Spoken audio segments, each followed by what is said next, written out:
jadi aduh. Halo guys, kembali lagi bersama gue Kalista di podcast kesayangan kita semua, PPT. Bukan PowerPoint, tapi podcast pukul 7. Nah, pada episode kali ini, PPT tuh bakal ngebahas satu topik yang sangat amat menarik, super duper mega ultra maha kece banget deh pokoknya. Karena topik yang menarik itu, kita juga pasti perlu dong narasumber yang sangat amat kece juga pastinya. Nah, jadi di sini kita udah kedatangan 3 narasumber yang sangat amat berprestasi ini. Nah, 2 diantaranya itu kalian pasti udah sering lihat nih muka mereka berdua nih, yang karena kemarin tuh sempet naik daun banget gitu ya. Ada di mana-mana tuh, di berita, di TV, di YouTube gitu kan, karena pembudidayaan atau peternakan maggot yang mereka punya. Nah, selain itu, selain 2 kakak-kakak ganteng ini, kita juga punya nih kakak super duper cantik ini sebagai pembudidaya kantong semar. Nah, boleh dong Kak perkenalan dulu. Nah, jadi ini gue akan memperkenalkan diri gue kepada penonton yang ada di sini. Perkenalkan, nama gue adalah Novi, gue adalah pembudidaya kantong semar. Cek. Lanjut. Nah, perkenalkan juga, nama aku Ahmad Fajar Raji Baskara, biasa dipanggil Fajar. Nah, di sini aku sebagai pembudidaya maggot juga di Jakarta. Keren nih. Nah, siapa nih? Atau lagi nih? Kenalan dong. Saya Muhammad Hidriansyah dari Cibinong. Nah, panggilan saya Hidri. Nah, saya pembudidaya juga maggot dari kota Cibinong. Hijri, Bang Hijri ya. Hijri. Bang Hijri, Kak Fajar, Kak Novi. Nah, oke. Jadi pertama-tama kayak gue pengen bahas ke maggot dulu deh. Kak Novi boleh sambil denger sambil minum juga. Aman. Nah, jadi gue mau nanya nih buat kalian berdua. Pertama buat Kak Fajar dulu deh. Nah, jadi Kak Fajar tuh udah berapa lama nih ngebudidayakan maggot, dan kenapa maggot? Kan banyak nih ya hewan-hewan lain. Kenapa maggot? Nah, awalnya itu aku budidaya maggot itu awalnya aku ikutan dari ayah aku yang ternak merpati sama maggot selama 6 bulan. Nah, jadi aku di situ juga udah mulai penasaran juga nih, maggot itu apa sih, terus kenapa ayah aku tuh suka banget budidaya maggot. Nah, ternyata dengan kita budidaya maggot itu ayah aku tuh buat ngasih pakan ternaknya dia gitu. Oh, pakan ternak merpati gitu Iya. ya. Jadi aku ikut-ikutan juga, sekarang udah sekitaran hampir 4 bulan gitu. Oh, oke, keren. Ini kalau Bang Hijri gimana nih? Sama kah apa beda? Gak beda, kalau saya cuma menjual doang. Jadi saya menjual maggot di sekitar pasar. Oh, Pasar jual Cibinong, maggot iya. gitu. Pasti buat pakan ternak ya? Iya, benar. Oh, Nah, Selain itu buat makan ternak apa lagi tuh? Iya, emang buat pakan ternak doang apa? Kan lu jualan nih, jualan maggot pasti kayak mungkin kalau yang setahu gue juga buat pakan ternak doang, Iya. kayak kali aja gitu lo bisa buat hal-hal yang lain juga. Yang belum kita ketahui nih. nah, mungkin kalau dari gue ya, gue tahu biasanya sih kalau maggot itu bisa dimakan sama manusia. Astagfirullahaladzim. Oh, jawab scare ya guys. Iya, kita ada tamu. Makan manusia sumpah ya, makan manusia. Makan manusia. Nah, iya benar. Dan itu contohnya gue pernah makan maggot. Guys, jujur gue baru tahu nih kalau misalnya maggot tuh bisa buat dimakan sama orang. Gimana sih rasanya tuh? Nah, rasanya itu yang putih-putih itu tuh benar-benar manis. Nah, apalagi yang bututnya tuh yang ada apa sih namanya? Ujungnya gitu. Nah, iya, ujungnya itu lebih manis lagi. Oh, tapi lo biasa gitu makan pakai nasi gitu tuh? Nah, itu juga bisa dimakan nasi Berarti juga. buat makanan sehari-hari juga ya? Bisa. Teksturnya gimana tuh? Lembek atau Lembek keras? dong. Tapi kalau digaring-garing? Bisa juga. Aku juga mau nambahin juga sih, Apa kenapa tuh? aku juga budidaya, karena aku juga suka lingkungan sama ekosistem, terutama juga hewan-hewan seperti maggot. Nah, maggot itu juga manfaatnya buat ngelola sampah organik yang kita hasilkan. Jadi sampah-sampah yang kita hasilkan di rumah tangga itu kita bisa buang ke maggot ya gitu. Oh, ntar sama maggot kayak diuraikan gitu Iya. ya? Oh, gila. Jadi kayak kecil-kecil cabai rawit gitu ya maggot nih? Berguna banget juga. Ya, gue sih kalau ngeliat maggot kan kadang-kadang agak gimana gitu ya, karena ya tau lah kan. Jadi pasti kalau lihat Tapi itu- pasti geli ya. iya. Iya, tapi ternyata banyak ya manfaatnya ya maggot. Iya. Itu juga banyak. Terus nih, nah gue punya satu pertanyaan nih. Kalau misalnya nih lo berdua kan ini ya ada keterkaitan banget ya sama maggot nih. kalau misalnya mau buat punah, kira-kira apa tuh dampaknya buat lingkungan sama buat ekonomi juga? Terus kayak Bang Hijri kan lo jual maggot kan, nah itu gimana tuh? Boleh dia buat yang lingkungan dulu karena gue jujur aja gue penasaran juga nih. Kalau dari segi lingkungan ya, karena aku juga suka lingkungan. Kalau misalkan maggot itu nggak ada, waduh itu sampah di Bantar Gebang tuh udah numpuk banyak banget kali ya. Dan juga hasil sisa limbah organik itu juga itu kan bau ya, sampah Iya, organik jujur sih ya. Terus juga menghasilkan gas metana, makanya kenapa TPS atau TPA itu sering kebakar karena sampahnya sendiri, karena menghasilkan gas-gas metana. Itu juga ya, Iya. lumayan berbahaya nih ya kalau Iya, misalnya maggot berbahaya. itu kayak tiba-tiba hilang gitu dari Iya, dunia kan. Iya, sampahnya numpuk, terus juga lama-lama bakal kebakaran juga. Kalau misalnya buat segi ekonominya gimana nih? Kalau segi ekonomi nih ya, kalau misalkan maggot gak ada atau punah itu bisa, kalau apa namanya, gue nggak bisa jualan juga sih kalau nggak ada maggot juga ya kan. Iya. Nah, penghasilan dari gue juga nggak ada juga kan, hilang.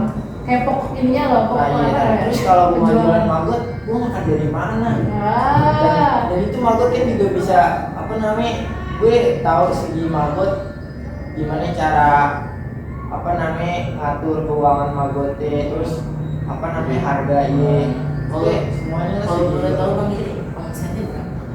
Nah iya tuh.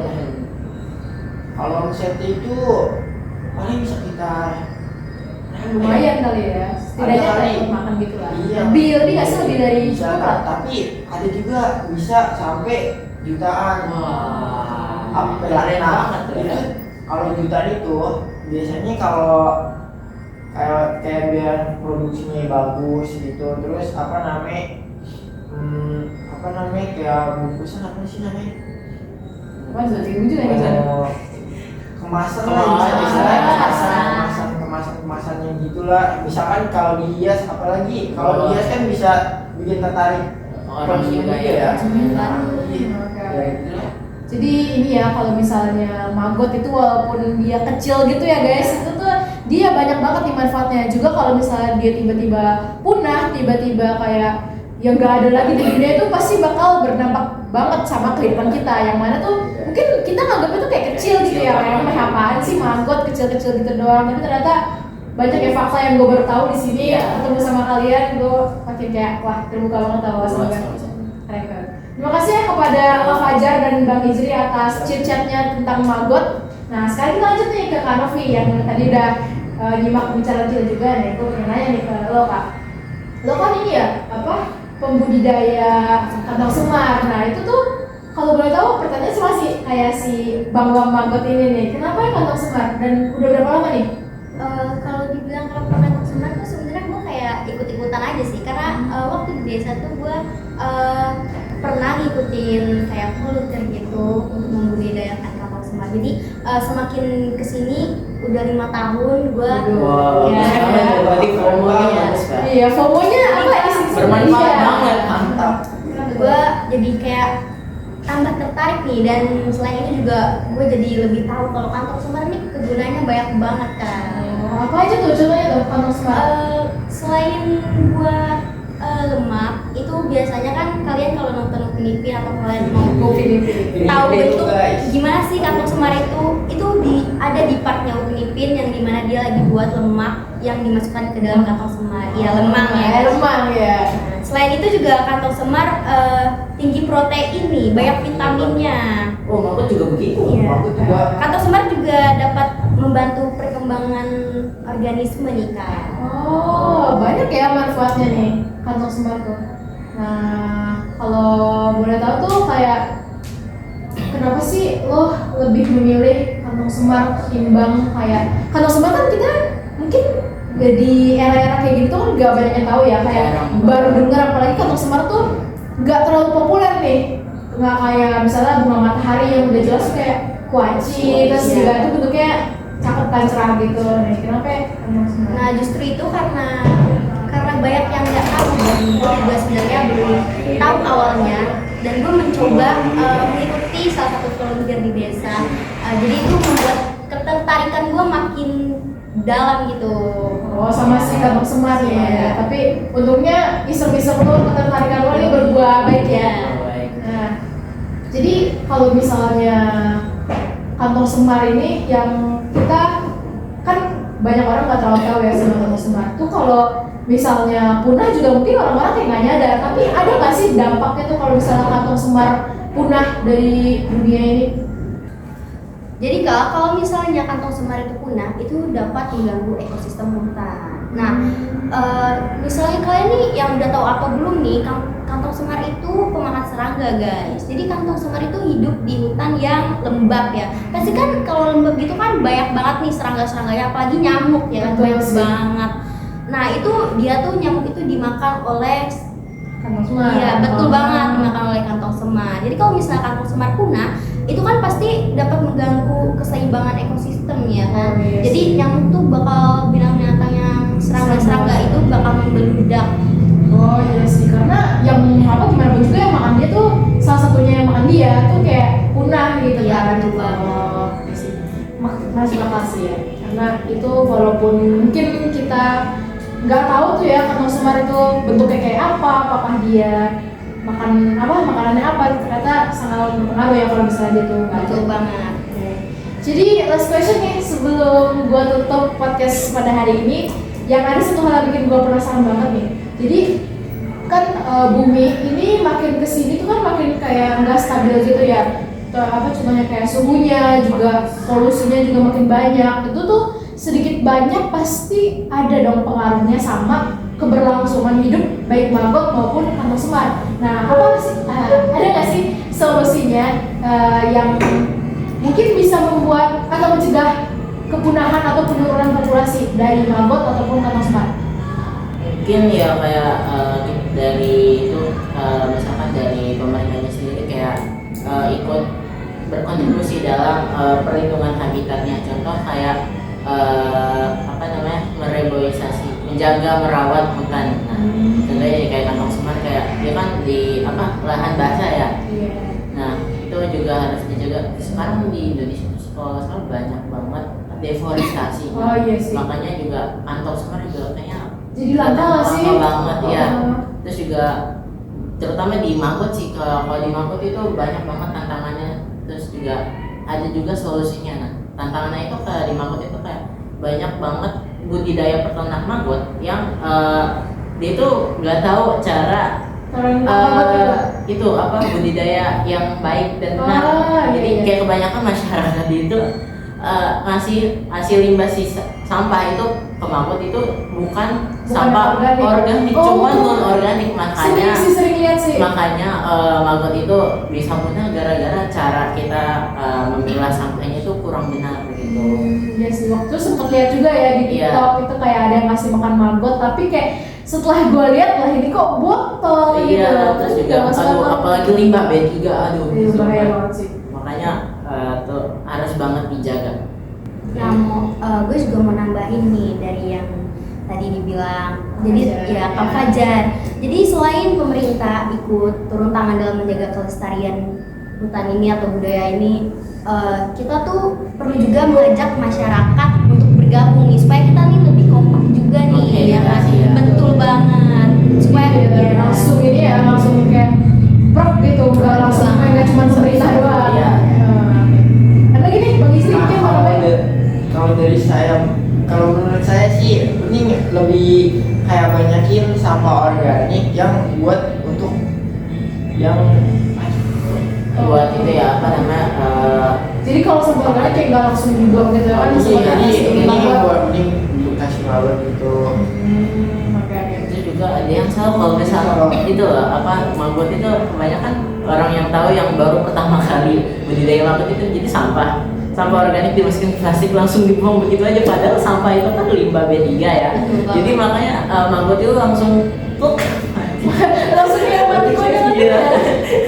Jadi Oh. ya itu kita harus milah sampah dari kita sendirinya, itu kita harus benar-benar memilah sampah yang baik dan benar itu gimana. Juga ini ya, menjaga, yang penting menjaga kelestarian lingkungan Iya. ya buat maggot maupun kantong semar, karena pasti kalau misalnya lingkungannya itu lestari, aman, damai, sejahtera, itu pasti juga bakal membuahkan hasil yang baik gitu ya buat Iya. kita.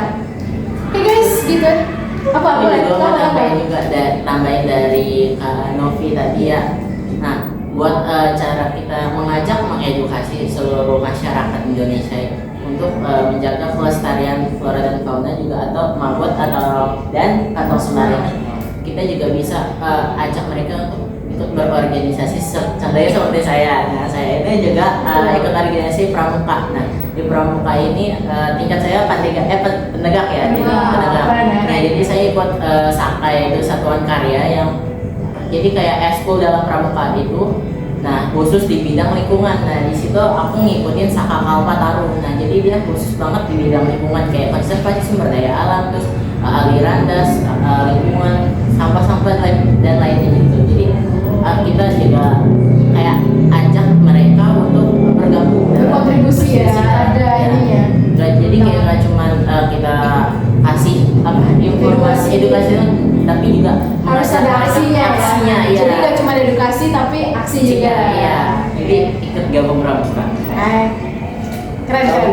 Dan selain itu kita juga mengajak teman-teman yang sedang menonton ataupun yang warga kalian juga perlu diberitahu untuk menerapkan 3R. Kira-kira kalian di sini ada yang tahu nggak nih 3R itu apa nih? Nah, bisa dijelaskan supaya mereka tahu. Di Saka Kalpataru itu 3R itu tuh reuse dan recycle. Nah, itu juga salah satu program dari Saka Kalpataru untuk mendapatkan krida atau capaian atas